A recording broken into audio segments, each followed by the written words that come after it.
Okay. Hey, everybody. Good to see you. My gosh, thanks for coming. All right, let's go. Let's do this.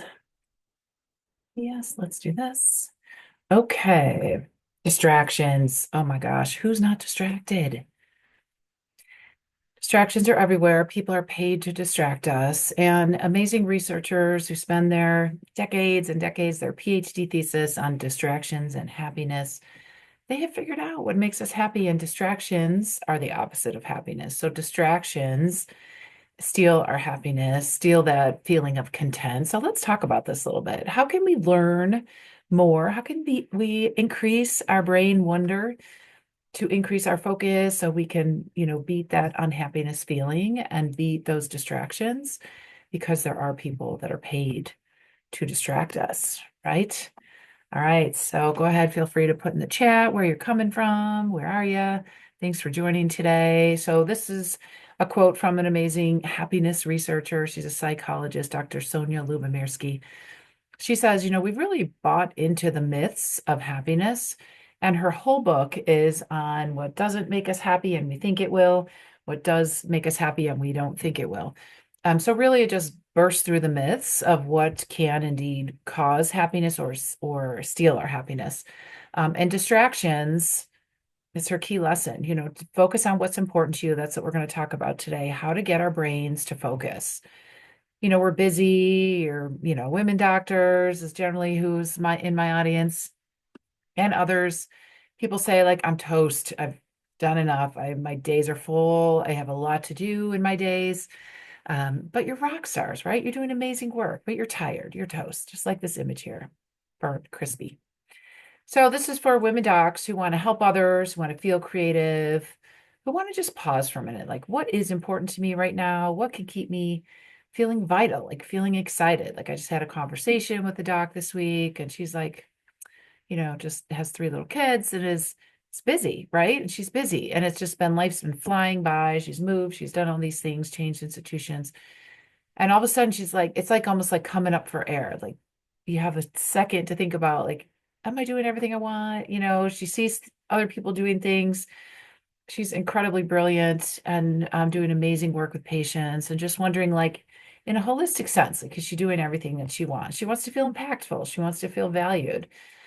So these are, again, there's many challenges that women docs face. We try to align with what we know, what's important to us, but we're also kind of on an escalator, somebody else's path.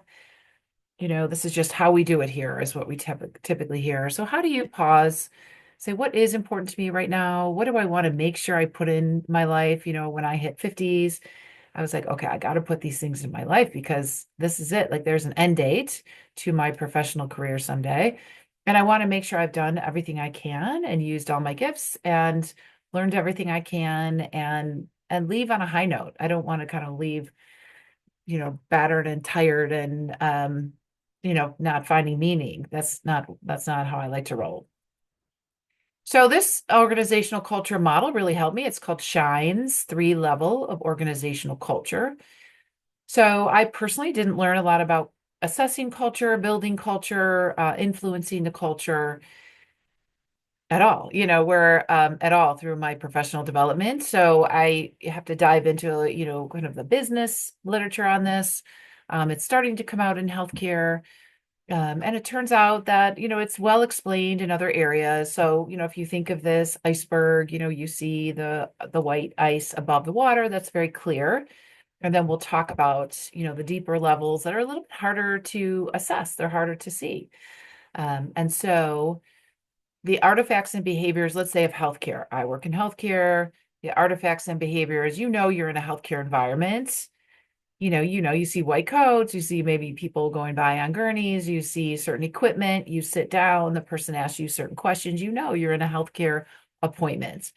And we know the norms and values in most healthcare settings. It's patients first, it's, giving really high level care, it's education, research in a lot of places. Everybody has their own priorities, but we value the human, the full human, right? I mean, we want to support the person to live well and give them all the resources to live well. Those are our norms and values. And of course, every institution maybe has their own norms and values. And That's a little bit harder to find, right? So that's like under the water. You can see it, but you have to dig a little bit to find it. But the lowest level of organizational culture is the thing that's hardest to put your finger on. You can't see it. They are, then Shine's, model here. He says it's your assumptions and beliefs about something. So what are we referring to? So we assume that it's always safe in a healthcare environment. We assume that people believe that fully humans can live the way they want in a safe place. We assume that the government's not going to be involved in personal decisions in our health. We assume things, and then we have to know what do we see? What are the norms? But what are we assuming? We're assuming that men and women working in a healthcare environment would be treated equally because they have the same degrees. If they have the same degrees, they should be treated equally and given the same leadership development and same professional development and same care and same attitudes and same level of respect. But that's not always the reality. So assumptions are there and beliefs are there. So if we see gender inequity, race inequity, then the deep seated is that there is inequity. There's a reason for the inequity. And that's not something we agree with, right? We believe that, at least I personally believe that everybody has the right to fully flourish. So we have to be careful in this model. It's like, what is being assumed in our culture? What do we believe in the culture? How do we figure that out? Because that's very deep in the culture. I think it's something like this image here, these beautiful flowers, this is the women docs, trying to flourish at work. If we're the flowers, and then the culture is the muddy water and the leaves, and it's supporting the growth. It's definitely supporting us and giving us nutrients if we are those flowers. But we can't see it, so we don't know exactly what's in that water. Not something you'd want to jump into or dive into, right? So what is it like for women docs these days? In my area, I'm a neurologist. This is from a paper actually published a bit ago, in 2019, so before COVID. 42% of the docs were saying they had symptoms of burnout. They didn't have time to do their work. They worked in a very high stress environment. So again, that culture, that muddy water would be high stress, and lack of control of the schedule. So the assumption should be I would think you'd have enough time to do your work, but the reality is that these folks are reporting they don't have it and they're reporting gender discrimination. The assumption is everyone should be treated equally, but that wasn't the reality. So the true culture that you're working in, it's harder to know unless you're there and you can, kind of see all the details of what's really going on. So maybe that model will help you figure out exactly, what your culture is like. Again, so here's some images of flowers and the water they're growing in would be the culture. But women in medicine have very positive outcomes as far as how the patients do, how the patients like it, how the patients are cared for. And they're given great preventative care and cancer specific preventative services. They have a lot of time with their docs. They have a partnership with their docs. So women docs are doing great work out there. But remember these days when you could remember that just overwhelming joy when you got your first job or you got that fellowship or that residency, and you just thought, oh, cool, I'm done now. Like I'm in, I'm good. But again, that culture will determine, how you flourish, how well you bloom, because it will either give you the nutrients or not. So we all hoped for a lot of opportunities and equity and, equal treatment, but we are maybe not seeing that in all the environments. So we can say, how is your culture? What are you growing in? What is your muddy water like? Is it nice and clear or not? And work can be really tiring, and it carries a risk of burnout. And actually, women docs have 4 times the rate of suicide compared to general population. So it's very serious stuff. This is nothing to take lightly. So we have to understand the culture in order to change it, right? In order to help people flourish. So if we're those pink flowers in the water, we want to make sure we're giving people what they need to grow and flourish because we leave our families and we work in our communities and we want to make sure we're impactful, that we're using all our gifts. So a lot of people are doing another thing, like starting a side hustle to try to answer this quest of how do I feel vital? I don't know if that's the answer. And then, again, the culture that we work in, this book is called Fair Shake. I highly recommend it. It's written by law professors. And they have a lot of theories and facts about what's happening now to women in the workplace in all different environments. And the quote here says that women are no longer advancing. They're stuck kind of in a middle management. So if you see the data on leadership of women in healthcare, it's slowly changing. It's not equivalent to how long we've been here. So my med school 30 years ago was 50-50 male, female. And the gender wage gap has stalled here. Also, this book has looked at the data. So it's an interesting book. It's a tough one to read, all the reality of what it's like out there. What do you think? How long has burnout been around? 1974. Can you believe it? Ooh, were you born then? Think about yes or no in the comments. Okay, so it's overwhelming, it's confusing, it's embarrassing when you have to still find more resources. You already have a lot of degrees. You're not finding a lot of time for family and friends, and you're not feeling confident on what are your next steps, how to find what matters to you, what your priorities are. Some people say they feel like they're floundering or their goals are fuzzy.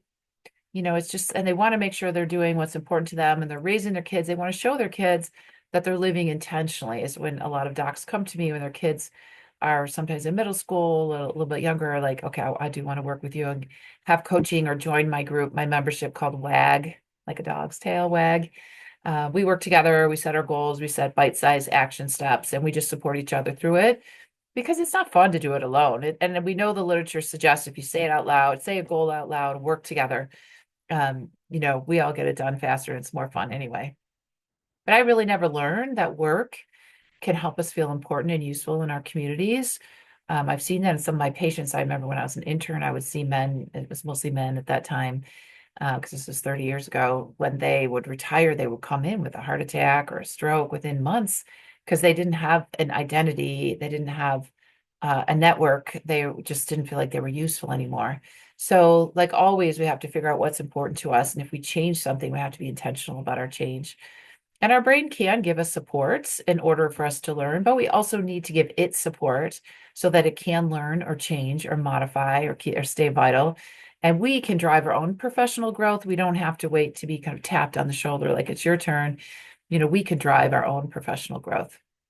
So once you adapt to this, you'll feel less stuck and confused and frustrated and alone. It does feel lonely or even embarrassing when you have a lot of degrees and you're thinking like, I don't even know what's important to me right now. So, I like to help you feel empowered, creative, informed, enthusiastic, brave, courageous, and valued. And we do it together. And we're on this journey together. We ought to be able to build a beautiful life and have meaningful work. It shouldn't be one or the other. And it can feel intimidating or embarrassing to have to set up a complicated well-being plan to avoid this risk of burnout and suicide risk in healthcare. So not only do we have to do our work and take care of our families and help our extended families and work in our communities, we also have to avoid this risk now that's very prevalent of burnout in healthcare and suicide to women docs. So it's nothing to sneeze at. So I'm Dr. Mary Rensel. I'm a neuroimmunologist. I'm a business founder. I'm a business coach. I coach women docs just to even think about like, what are your next steps? What would be fun? Take some time away and just pause for a minute and think about what would be great. I'm a mom of four. My kids' pictures are sprinkled throughout here. And I love working with, corporate spaces. I've been giving talks lately in undergrad and grad school. I was just speaking to an MBA group this week. So I like to help neuroscience strategies, help you find some career joy, because I don't know why we don't learn this stuff, but we should learn this stuff, how to build a beautiful life and have meaningful work. I don't think it should be one or the other. So if you want to look me up, just, go ahead and take a QR code. You can see what I offer. But yeah, I'd be glad to tell you more. My email's in there so you can reach out. So who wants to hear these 10 challenges that we are always trying to manipulate and navigate around? I want you to feel empowered. I want you to feel ready to go. I want you to feel clear. I don't want you to feel embarrassed or intimidated or frustrated or confused because you have so many degrees, you're working hard, you're raising a family, or, you're still working hard. Maybe you don't have kids and you're wondering like, why are my goals so fuzzy? Why don't I feel like I don't even know the next step? Really, we'd like to grow. We'd like to keep vital, to feel vital. And when we do that, we need to be growing. So if everything is stagnant, that's normal stuff. So that's okay. Let's just normalize that if you feel stagnant and kind of itchy, like, I don't know, something needs to change. We can think about number one, are the challenges, what are hard for us to navigate because there are challenges in the workplace. And then, how do we take our next steps to figure this out, to get some clarity? So that's what I love to do in WAG. That's what we do in WAG, and we just have a lot of fun. And I keep the group small so that we could just get to know each other and work together and share resources. And then we quarterly set up our goals.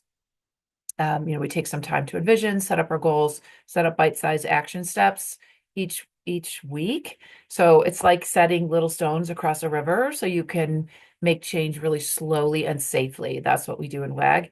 And then I share resources with you, and it comes on an app so that we could, you have it at your fingertips. You don't have to remember, like, where is that thing? And it's a free app that you just download. So everything's at your fingertips, and there are recorded lessons. You can take me on your walk and listen. And then there are weekly sessions where we check in, and then quarterly goal planning sessions, and then monthly master classes. Yeah, so we have a lot of fun. It's called WAG.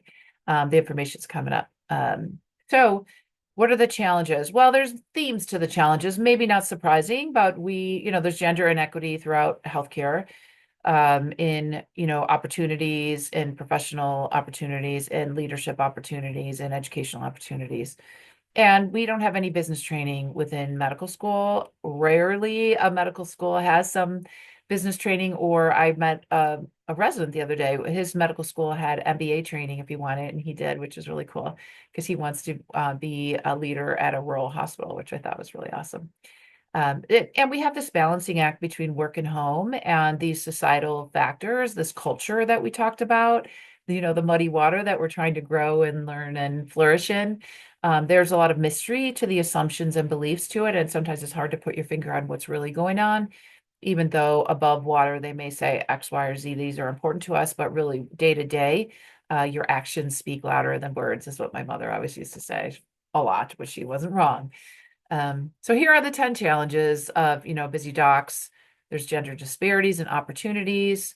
We never learn neuroscience strategies to find joy in our careers, and they're out there. And so that's what I did. I dug around last 5 years, built my business, Brainfresh, so I could share them and help people find joy in the career place along your journey in your career, because it's many decades typically. And we want to have meaning. So I love to help people, build a meaningful life and also meaningful work. Okay. And there's time constraints, right? We can't do everything. We have to figure out what's important to us. We have to block distractions like we started talking about, which are stealing our attention and our energy, right? To even come up with any solutions. A lot of times there's uneven home responsibilities. I see that changing slowly over time. But I don't know, you can let me know how it's in your house, but a lot of people, they work all day, come home, and the woman is doing the majority of the work. And even the mental tasks, like thinking about the camps, setting up the IEPs, like that's on the women's mind. We're doing a family vacation soon. I'm doing everything. So it's just mental tasks, it's cognitive load. And then there's financial challenges, especially if we're paid less, which we are. And there's lack of mentorship, consistently, especially in building businesses or finding an additional financial stream, so that you can have more opportunities, and flexibility. So I meet a lot of docs who are the sole breadwinners in their household. So if they could have another income stream, it would give them a little bit more flexibility, that they didn't have to work so many hours. A lot of times we wait to be chosen, like you're the one. But instead of just driving your own professional growth, which I have done, and that has been exciting and fun and helps me, meet new people. There's gender inequities in innovation planning. So there are innovation challenges at work or innovation opportunities at work. And if you go to those meetings, a lot of times you see a lot of gender inequities there too. And the culture, we have this myth that we grind, grind, grind, put your nose down, work hard, work all day, work all night, and you'll get farther, but you really won't. The neuroscience reality is that we need to pace ourselves. We need to recharge. We need to stop, pause, take a deep breath once in a while, get off the hamster wheel, figure out what's important to you now. Because we have different phases of growth throughout our career. Sometimes we're just not in a growth phase. We're in like a survival phase. That's fine. Just do what you need. And then if you're in a growth phase, find the resources that you need. And there are societal expectations of women to be quiet and follow the norms. And I don't think we need to do that. We have a lot of gifts to offer our communities, and it's not a time to be quiet. So if we look at this beautiful lotus flower and we fill it in with a very simple neuroscience framework that I built and I've used over the last 5 years with my clients, we could call it brain vitality, to demystify the brain. How do we work with it as opposed to against it? It tends to be very mysterious to a lot of folks, and people call it the mind. It's not even, it seems like it's not even in the body. And we say a lot of things come from the heart that actually come from the brain. So let's just demystify it and help to make it understandable so that we can indeed navigate our professional life and build that beautiful life that we want. So let's help you rock it and live it and own it and help you feel empowered and creative and vital, right? Like you're growing, like there's excitement and energy toward it. A lot of people are like, oh, I don't know, it's just stuck. I'm stuck. It's stagnant, like that muddy water. So it's okay. We know the ways to help you feel vital again. So the 9 steps, here we go. So number one, you want to focus your powers and learn how to navigate your neural system to find fun, to protect your melon, and to fine tune your energy.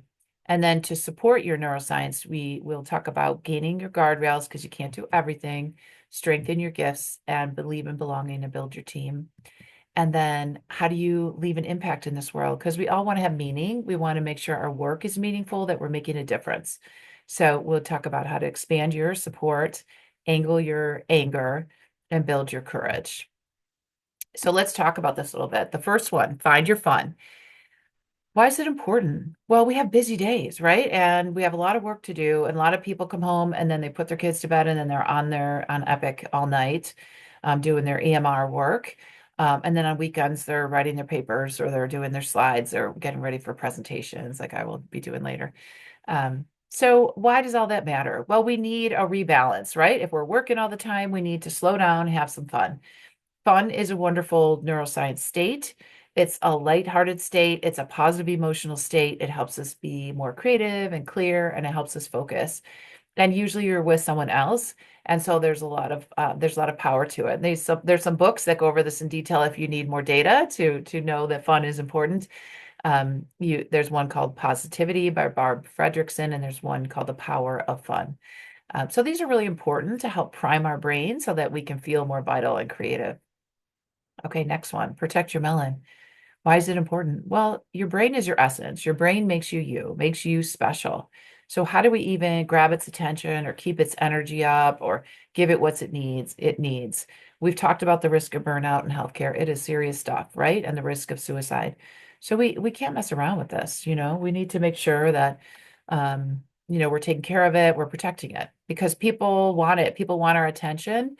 We have to slow down and say no and just say yes to things that are important to us. What could it mean? We could feel fortified.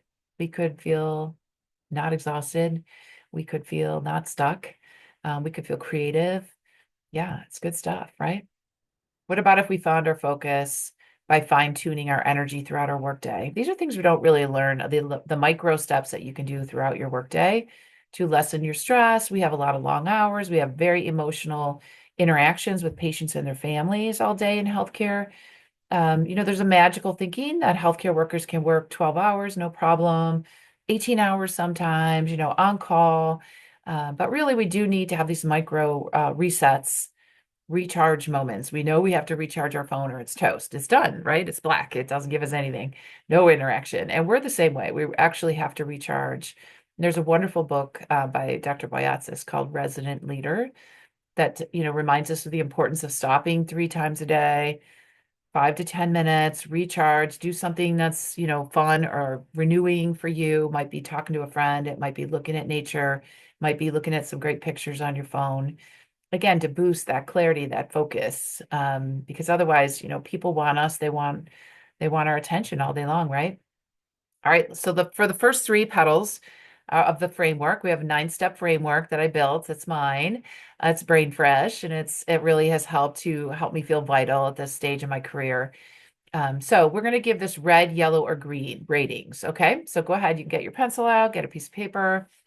On find fun, what are you? Would you say you're red, yellow, or green? You're green if you're like, you're good. You always put fun in every week. You know who to call. You have a great team. You have friends that you can call on, or you have time during your workday to stop and, just share a story and you have a good time. You find that that is not a problem. Yellow, find your fun is, a couple times a month, you might schedule something fun. Doesn't happen regularly, but when it does, it's great. That'll be yellow. Red is nope, you make no time for that. You hope it happens, you wish it did, but it's just not happening. Okay, so let us know if you're red, yellow, or green on Find Your Fun. And then protect your melon. What are we talking about there? Why does it matter? Are you green? You're green if you know how to block distractions, if you know how to get your brain, high level, feeling vital. You're yellow if you're like, I don't know, I'm on my phone at least 3 or 4 hours a day. I let anyone call me anytime when I'm at work. I leave my door open. People are allowed to walk in at any time. And then red is, yeah, I'm on my phone 8 hours a day. I could see my screen time. Um, and that's just the way it is. I don't think I'm going to change. That's a red. And then fine tune your energy. What are we talking about? You're green if you're like, oh yeah, I know that, I know that micro action to take small breaks 3 times a day. I know to, check myself emotionally 3 times a day. I know that that helps me recharge my focus. I know I will do a better job at work if I do take a quick pause a couple times a day. You're yellow if you're like, sometimes I do maybe twice a week. You're red if you're like, I go all day, I grind, I never stop, I'm just always on EMR and I don't have time for this. That would be a red. Okay, so think about that. Look at your paper. Are you some greens? Are you some yellows? Are you some reds? Most of my clients are yellow red on these three. A lot of people are red on Find Your Fun. It's just not a priority. I actually started a whole course on this that called Rebalance, and I worked with nurse leaders and docs in there because it just wasn't coming natural to them to put some fun into their life. So if you're interested in that, let me know. I'm glad to restart that one. Um, and then protect your melon. A lot of people, yellow. Distractions are everywhere. Marketers are made to grab our attention, and suddenly it's the end of the day and you're exhausted and you don't even know why, what you did. You wanted to get X, Y, and Z done, but by the end of the day, like, I'm done. Or fine tune your energy. Most people are red. Most people do not know the power of micro breaks throughout the day to refocus, to fine tune their focus, which will also improve their energy, which will help their work be even more. It'll increase your perception. It'll increase your focus. If you also, it's kind of like off balance, rebalance and then go back to focusing. So most people are red. So in my crews, my clients in the last 5 years, I see a lot of reds on fun, some yellow on protect your time on your screen time and distractions at work. One day I counted, I had 12 ways people to get to me between my two phones, so many emails, channels on Epic that they can get to me, phone, office phones, pagers. Yeah. So a lot of open doors and windows, right? Okay, so we can keep going with all of these, but this is the like our scorecard. Where are we with this? This is what we do in WAG. It's time to kind of slow down, have some brain wonder. How are we going to build our focus? How are we going to get support to change? Because it's really not fun to do it alone. It doesn't feel good. It feels embarrassing or intimidating when we don't know what to do next. So we just know we need to do something because our energy is low toward change or toward our next steps. And then how do we have an impact? Because we want to make a difference in this world. We want to make a difference in our community and our teams. How do we do that? And we have that fuzzy water, that culture that we're all navigating.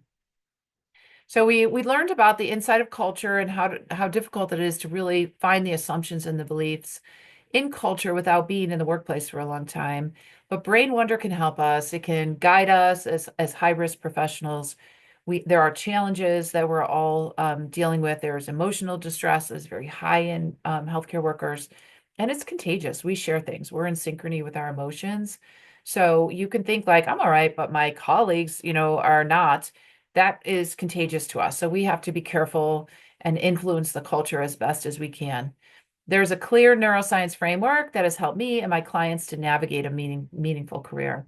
There are solutions to help us find purpose and meaning professionally.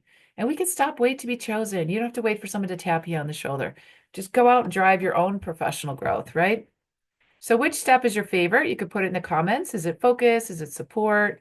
Is it impact? You have a choice. I mean, you can do different things. You have choices in this world. You could take a QR code and just check out what I offer.